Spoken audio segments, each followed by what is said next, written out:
So today we'll be matchmaking the UFC 326 winners and losers. We're mainly focusing on the main card today. We have one prelim fighter because honestly, the rest of the prelim fighters, anyone that was a prospect or supposed to have a good performance, they all did shit. Especially Dante Johnson.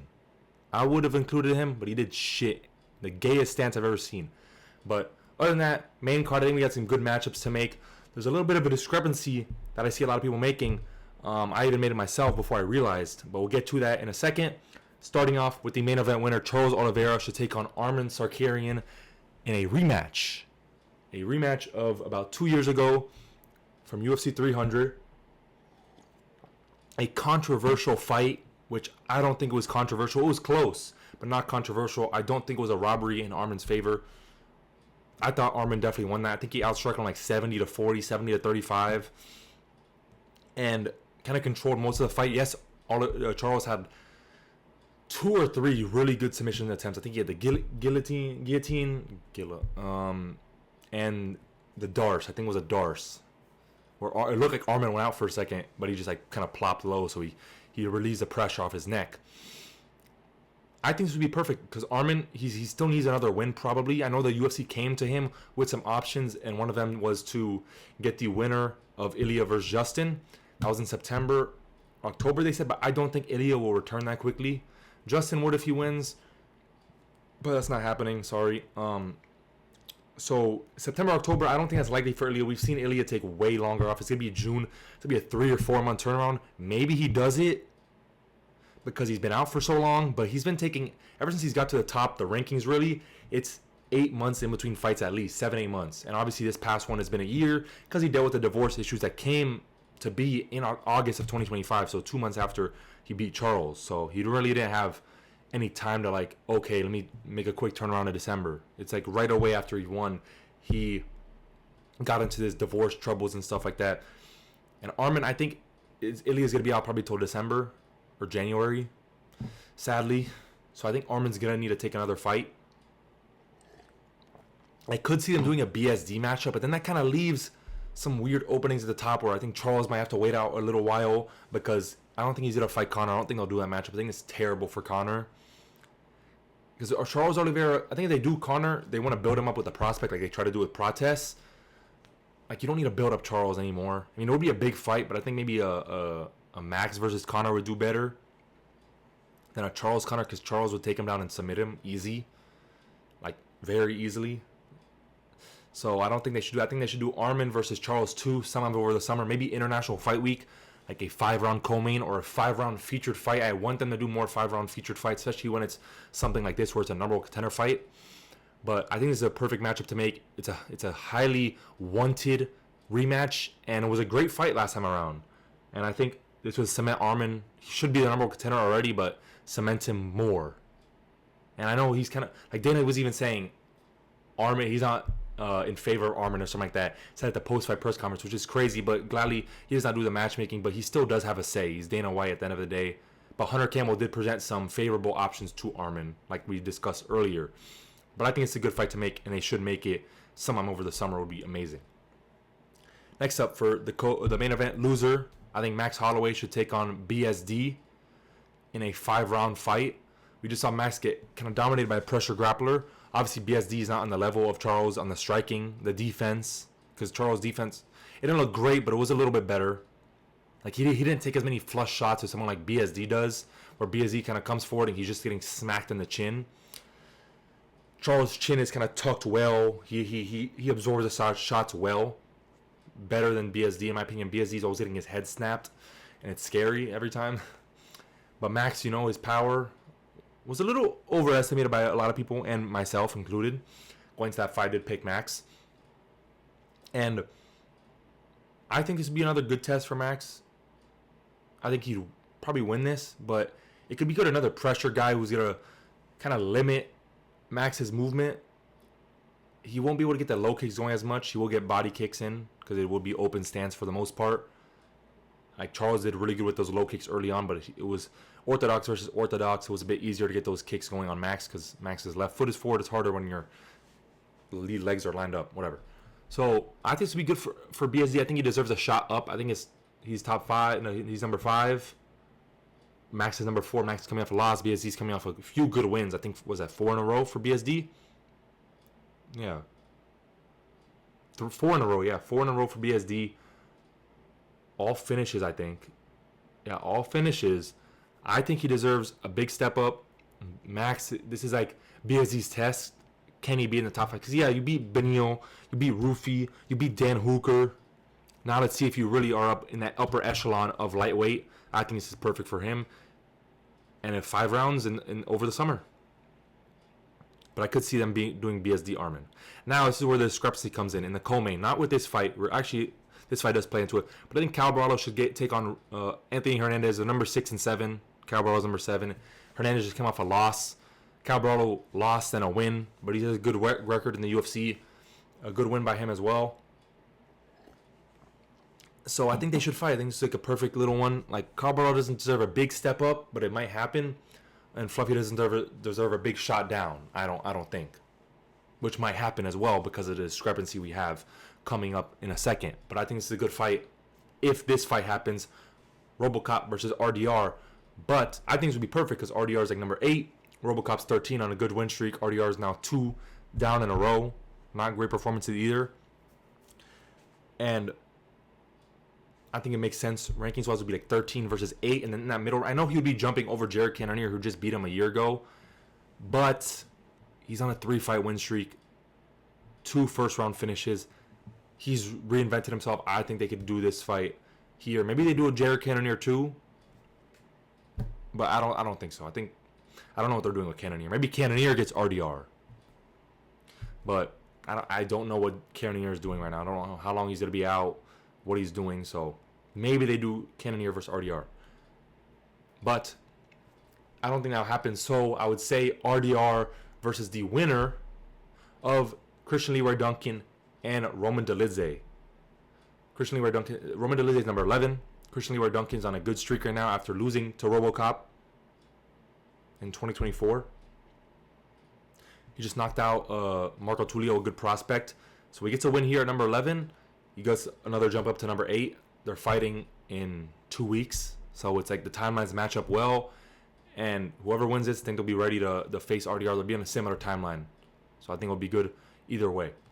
And then RoboCop should get Fluffy in this instance. I said RoboCop versus Cannonier 2 is probable, but I think they might do this. And honestly, Anthony Hernandez, I did say he doesn't deserve a big step down, but I'm not opposed to it because his best win is Roman Dolidze. I don't know how the fuck he beat Roman Dolidze and then got up all the way to number 6. It is a little weird to me how that happened. I don't remember what the circumstances were, but I think Roman Dolidze was number 10 when they fought. So getting up to number 6 was a lot. So he's low-key like a little bloated, you could say, in the rankings. And RoboCop maybe gets a boost up come Tuesday, come tomorrow, even though he beat number 15. But 13 versus 6, I'm not opposed to it. The rankings don't really matter, as we've seen. I think it's a good matchup, a fun matchup, and it could be a fucking banger fight. It would be very interesting to see because RoboCop could get him out of there early. He has decent body work. He shows it with his two to the body, his big fucking hands to the body, a nice body kick as well. Fluffy obviously going to come forward and try to break him.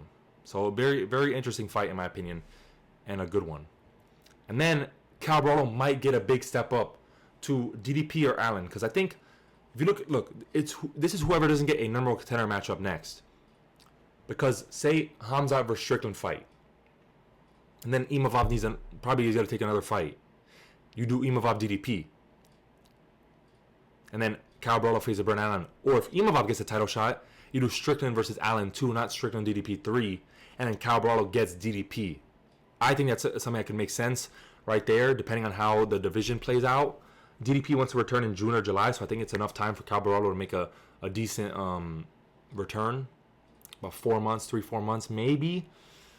Bernard Allen also wants to get back in there soon, so but I think or they could do, if Imavov gets a title shot, do Strickland versus Cal Bravo. There's a lot of options at middleweight. It's very, very difficult to matchmake this division, in my opinion, depending on who gets the title shot. So this is what I'll do with now. Kind of just wait and see like who gets a title shot. Then we could do a little more after that. I might make a video on that later this week, matchmaking middleweight. because it is a really tricky division right now with two options, Imavov or Strickland. On to the feature fight. I think Raul Rosas should get Chito Vera next. It's a good step up from Rob Font. Obviously, Chito Vera's looked like shit recently, so did Rob Font.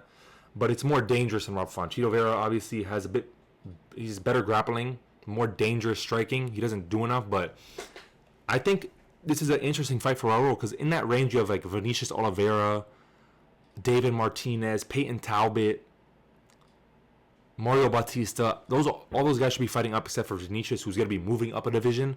I think Chito Vera is the only one there should be really fighting down. So I think Raul Rosas versus Chito Vera it's a good test for him. And it's actually winnable for Chito Vera. If he could do more, defend the takedowns, maybe out grapple or scramble well, get back to his feet, maybe piece up Raul Rosas. Piece up if he actually decides to throw, because he did decent. Go to the body against Raul Rosas, slow him down, slow down his grappling. Chito Vera has the tools to beat him, but I just don't know if he could. But I think it's a good step up for him. I think people are unanimously agreeing on this matchup as well. I see a lot of that. And Rob Font, you could do Alexander Topuria, but I think more likely option is the winner of Ethan Ewing versus Rafael Estevam. I know Estevam's moving up from flyweight. I think he has weight issues, I guess. I think he missed weight last fight by a good amount. And I think Ethan Ewing, he just beat Malcolm Womaker, a really good prospect. If he gets another win here over a decent prospect himself, who has good grappling, who will try more of the grappling. He has fucking jiu-jitsu tatted on his chest. He's a good control grappler, Rafael Estevam. And I think if Ethan Ewing beats him, he deserves a decent step up. So if Rob Font is number 13, 14, or even right outside the rankings, he gets unranked this week, I think it's a good matchup for him as well, for Ethan Ewing or Estevam. I think it's another test for him against a guy who's fraud checked a lot of people. He doesn't look good lately, but he has fraud checked. Fuck, I'm gassy. He has fraud checked a lot of prospects in recent years. He failed this weekend miserably, but he's done it before. So I think it's a good matchup for them as well. Then, all jokes aside, all memes aside, Drew Dober versus Jailin Turner is a good matchup that I like. It actually makes sense. Drew Dober's on a 2-fight win streak. Kyle Popolek and Michael Johnson was a very good win. Michael Johnson was on a good 3 or 4 fight win streak. I think the winner of that probably could have got a ranked opponent. Or maybe if Michael Johnson won, he'd get a ranked opponent. But that's a good win from Drew Dober. And I think the winner of this could get a ranked opponent, because that would mean Jalen Turner gets back in the win column. Not back in the win column, but he gets to Edson Barbosa, knocks him out. And then say he knocks out Drew Dober. You could give him a guy at the edge of the rankings, like a 14-15, or someone right outside there. Same thing with Drew Dober. 14-15 or someone right outside the rankings. I think it's actually a good matchup. And it would be fun. Memes, jokes aside, from the Drew Dober stuff, but I think it actually be a good matchup. And then Michael Johnson versus one of these guys coming off a loss. Nicholas Mata, who just had a fight of the year contender. Charlie Campbell, who had a really good first round fight with Tom Nolan, got subbed. And then Mateusz Rebecki, who's put on war after war after war. I think these are pretty good matchups. You know, they'd mostly be on the feet. And Michael Johnson's going to be knocked out. He's going to be out for a little bit, I think. He just got knocked out pretty bad by Dober, of course. But I think any one of these guys, when they come back, I think any of these are pretty good. These are good matchups. Could be fun. I would favor more Charlie Campbell, maybe. I don't know when he's coming back. I don't know when any of these guys are coming back, because Mateusz Rebecki's taking a shit ton of damage in like a year span. He had the Oral By fight. Then I don't know if he had another one in between that. I don't think so. Then he had the Chris Duncan war. And then he got his ass beat by Ludwig Klein for 2 rounds. Third round, of course, Ludwig Klein broke his ankle, and Mateusz Rebecki stayed on top like a dumbass. Didn't realize it. And could have won that fight by just injury, because if Ludwig Klein couldn't get up, but whatever. Any one of these, I think, would be a fun fight for Michael Johnson. And then Bruno Ferreira should fight Ikram Aliskerov. If Bruno Ferreira stays at number 15, Ikram Aliskerov gets a shot back in the rankings. I think he's on a 2 or 3 fight win streak. Just beat Jung Young Park, who's obviously always a good win outside the rankings right there. Gives a tough test to anybody. And Ikram Aliskerov, I think this would be a very fun fight. It's interesting. Aliskerov could get knocked out by Bruno Ferreira. We can test Bruno Ferreira's cardio a little more. His grappling later on. He did get subbed by Abus like a year and a half ago. So I think it's another good matchup. And a good shot up for Ikram. maybe back into the rankings or right outside the rankings, as he's only lost to Whitaker in the UFC on short notice as well. And then the only prelim guy I'm doing is Ilya Topturo, whatever the fuck you want to say.